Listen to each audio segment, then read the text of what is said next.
కారా నేనా?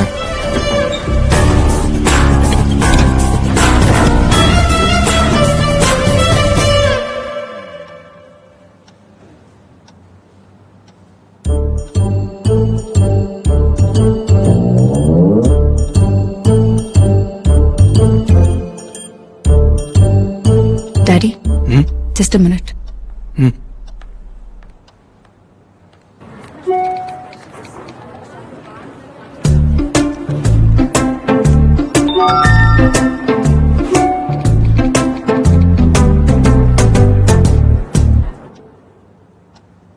పేరెంట్స్ ఏం చేస్తుంటారు? గంటకోసారి కాల్ చేసి ఏం చేస్తున్నావు అని అడుగుతుంటారు uncle. Mom runs a beauty parlour, father house husband.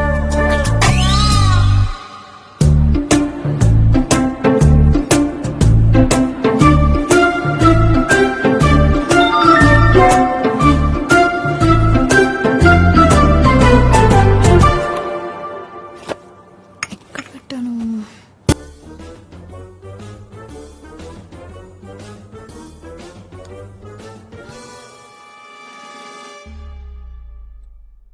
అంటే కరెంట్ పోతే క్యాండిల్ వెలిగించడానికి అంకుల్. క్యాండిల్స్ ఏవి? కరెంట్ పోలేదు కదా అంకుల్.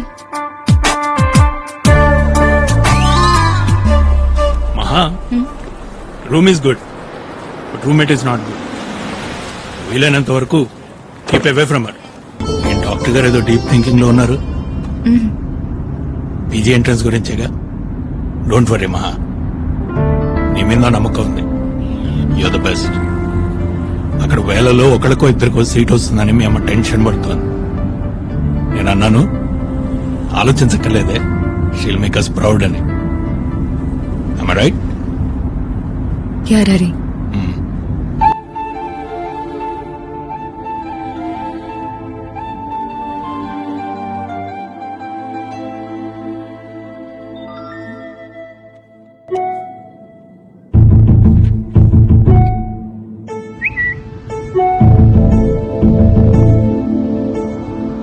ఏంటి శ్రేయా ఘోషల్ సైలెంట్ గా ఉంది, వెళ్ళలేదా ఇంకా ఏఆర్ రెహమాన్ ని కలవడానికి? ఏమని మహా నీకు? కాసేపు వస్తానంటావు, కాసేపు రానంటావు.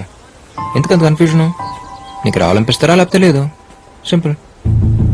నీకేదైనా సింపులేలే, ఎందుకంటే నీకు నచ్చినట్టు నువ్వు ఉండగలుగుతున్నావు. అందరూ అలా ఉండలేరుగా. నా సిచ్యువేషన్ నుండి అప్పుడే అర్థం అవుతుంది. ఏయ్, ప్రాబ్లం ఏంటి చెప్పు, నా మీద పడతావేంటి? లేకపోతే ఏంటి?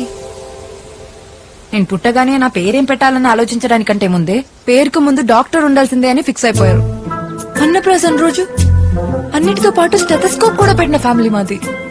నా బ్యాడ్ లక్ కాకపోతే అన్నిటిని కాదని స్ట్రైట్ గా వెళ్లి స్టెథోస్కోప్ ని పట్టుకున్నానంట. కర్మ కర్మ. ఇంట్లో ఆల్మోస్ట్ అందరూ డాక్టర్లు, ఇంజనీర్లే.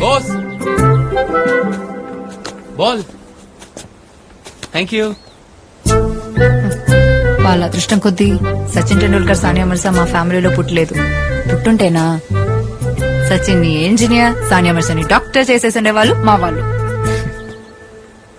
వాళ్ళకి కావాల్సింది నేను డాక్టర్ అయి పేషెంట్ చేపట్టుకోవడం, కానీ సింగర్ అయి చేతో మైక్ పట్టుకుని ఒక్కసారైనా పాడాలన్నది నా కల. అభి, వాళ్ళకి నచ్చినట్టు నా లైఫ్ ఉండాలనుకోవడం తప్పనట్లేదు.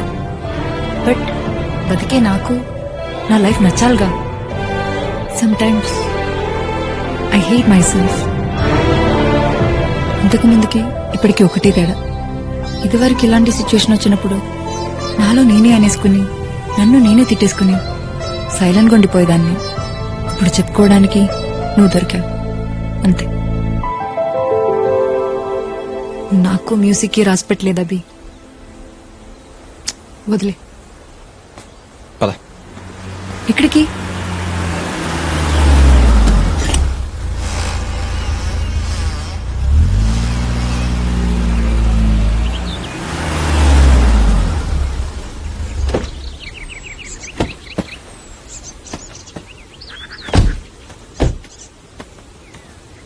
అభి, నిన్నే ఎక్కడికి తీసుకొచ్చావు?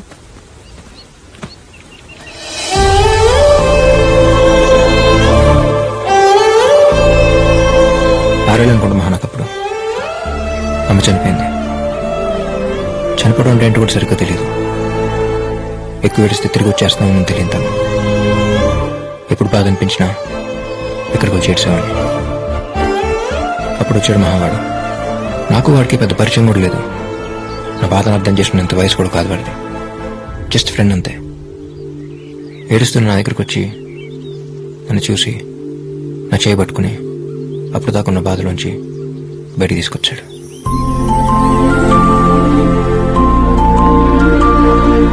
లైఫ్లో ఇంకా బయటపడలేనేమో అనుకున్నాను మహా. అంత సింపుల్గా బయటపడతాను అనుకోలేదు. ఆ తర్వాత సిచ్యువేషన్తో కంపేర్ చేస్తే ఏదైనా సింపుల్గానే అనిపిస్తుంది. నీ విషయంలో కూడా అంతే. డాక్టర్ అంటే 24 గంటలు హాస్పిటల్లో ఉండక్కర్లేదుగా. రోజుకి 8 hours అంతే. నీకు నచ్చినట్టు నువ్వు ఉండు. Lifes all about balancing Maha. అవును, ఇందాకేమన్నావు? ఐ హేట్ మై సెల్ఫా. మనమే మనల్ని ప్రేమించలేనప్పుడు ఈ ప్రపంచంలో ఎవరు మనం ప్రేమించరు మహా. అయినా ఛాన్స్ వచ్చినంత మాత్రాన అందరూ సచిన్లు సాన్యాలు అయిపోరుగా. ఒకసారి పాడతానే కదా తెలిసేది మంది వాయిసా నాయిసా అని. నాయిసా? ఏమనుకుంటున్నావు నువ్వు? బాత్రూమ్ లో నేను పాడేటప్పుడు వచ్చి వింటే తెలుస్తుంది నా టాలెంట్ ఏంటో. నీ టాలెంట్ తెలియడం కోసం మరి బాత్రూమ్ దాకా వస్తే బాగుండదమ్మా. ఏంటి లవ్వా? స్టార్ట్ చేసావా? క్లోజ్ గా ఉంటే వెంటనే లవ్వా? క్లోజ్ గా ఉన్నావు, లవ్ కాక ఇంకిదేంటి అని రేపు వాడు అడిగితే? తను అడిగే టైప్ కాదు, అర్థం చేసుకున్న టైప్. కనెక్ట్ అయిపోయాను రా. I think I mean love with her. Next week మేము పర్ఫామ్ చేయబోయే కాన్సర్ట్ లో నువ్వు పాడుతున్నావు. థ్యాంక్స్ అభి. నీ బియర్ అయ్యే లోపు నిన్ను కొన్ని క్వశ్చన్స్ అడగొచ్చా? బియర్ విత్ అబియా? అడుగు. నీ ఫ్రెండ్స్ దగ్గర నీకు నచ్చని విషయం ఏంటి? వాళ్ళందరూ తాగేసి నేను మాత్రం తాగకుండా వాళ్ళ టార్చర్ నేను భరించడం. మరి నచ్చింది? నేను మాత్రం తాగేసి వాళ్ళెవ్వరూ తాగకుండా నా టార్చర్ వాళ్ళు భరించడం. ఫ్రెండ్ కి బెస్ట్ ఫ్రెండ్ కి తేడా ఏంటి? మన గతంలో జరిగిన కథలు చెప్తే వినేవాడు ఫ్రెండ్, కానీ ప్రతి కథలో ఉండేవాడు బెస్ట్ ఫ్రెండ్. మీ భాషలో చెప్పాలంటే మనం హాస్పిటల్ అడ్మిట్ అయినప్పుడు ఒంట్లో ఎలా ఉందరా అని అడిగేవాడు ఫ్రెండ్, నర్స్ ఎలా ఉందరా అని అడిగేవాడు బెస్ట్ ఫ్రెండ్. అభి, మంచి ఫామ్ లో ఉన్నట్టున్నావు. ఏదో బియర్లో. మరి బెస్ట్ ఫ్రెండ్ కి లవర్ కి? మన పక్కన ఒకరు ఉంటే బాగుంది అనిపిస్తే బెస్ట్ ఫ్రెండ్, మన పక్కన ఒకరు లేకపోతే ఉండలేమనిపిస్తే లవర్. నేను ఎవరైనా లవ్ చేస్తే తన దగ్గర నుంచి నువ్వు ఎక్స్పెక్ట్ చేసేదేంటి? ఏడవటం. ఏంటి? ఏడవటం. ఈ నవ్వు, కోపం, ఇష్టం ఇవేమైనా యాక్ట్ చేయొచ్చు, కానీ ఏడవటం మాత్రం యాక్ట్ చేయలేదు. మన కోసం ఒకరు ఏడుస్తున్నారంటే ఈ ప్రపంచంలో అందరికంటే ఎక్కువ వాళ్ళు మనల్ని ప్రేమిస్తున్నట్టు. మరి నువ్వు ఎప్పుడైనా ఏడ్చావా? మనకింకా అదృష్టం కలగలేదు. డోంట్ వరీ, తొందరలోనే ఏడుస్తావు. నువ్వు నా లైఫ్ లోకి రావడం అన్నది ఇట్ మీన్స్ అ లాట్. ఫ్యామిలీని కన్విన్స్ చేస్తానా లేక డాక్టర్ గా మాత్రమే కంటిన్యూ అవుతానా తెలియదు, కానీ రేపు నా ఫ్యూచర్ ఏదైనా మ్యూజిక్ ని మాత్రం వదలను. బయలుదేరదామా? నాకు మహా మీద ఎలాంటి ఫీలింగ్స్ అయితే ఉన్నాయో తనకి నా మీద నుంచి అలాంటి ఫీలింగ్స్ ఉన్నాయనిపించింది. కాసుగారితో మాట చెప్పి ప్రపోజ్ చేసేద్దాం అనుకున్నాను.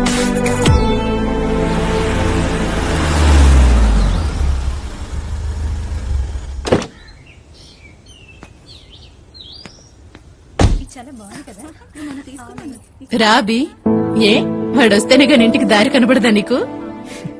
ఎక్కడ మాడు? Thanks Ramya. Hi Abhi. Hi uncle. Hi. రే రే ఏంట్రా సడన్ గా చెప్తే స్టేషన్కి వచ్చేవాడుగా. ప్రాజెక్ట్ ముందే అయిపోయింది బాబాయ్, అనుకోకుండా బయలుదేరొచ్చు. మహారా, మహా, అభి నా బెస్ట్ ఫ్రెండ్. వాసు, మామయ్య బయలుదేరుతున్నారా? ఒకసారి రా. బయలుదేరా. ఆ మాట అది అనేసుకుంటే రెండు వైపులా వెతకడాలుండవుగా. ఏమంటావురా? నీకు ఇంకేం పనిలేదా బామ్మ? ఇంతకంట ఈ వయసులో ఇంకేం పని ఉంటుంది? ఆ? చెప్పేంతగా ఏం జరగలేదురా. లాస్ట్ ఇయర్ పెళ్లికి వెళ్ళాను కదా ఇంట్లో వాళ్ళతో, మహా వాళ్ళ అన్నైతే. చాలా రోజుల తర్వాత మళ్ళీ తను నేను అక్కడే చూశాను. అప్పుడెప్పుడో వచ్చిన మిస్అండర్స్టాండింగ్ వల్ల మాటలే మా ఫ్యామిలీస్ మధ్య. ఆ పెళ్లిలో మా బావ ఎమోషనల్ పర్ఫార్మెన్స్ కి అందరూ సరెండర్. ఆ తర్వాత అకేషనల్ గా ఫ్యామిలీస్ కలవటం మాట్లాడుకోవటం ఇలా చాలా జరిగాయి. మహాన్ చూసిన తక్కువ సార్, మాట్లాడుకుని చాలా తక్కువ మాటలు, కానీ ఎందుకో తెలియదు తను నాకు బాగా నచ్చింది. తన గురించి నాలో నేను ఎలా అనుకోవటం తప్ప ఇలా అనుకుంటున్నాను మహాకి ఏమాత్రం తెలియదు. లక్కో God's grace everything looks positive.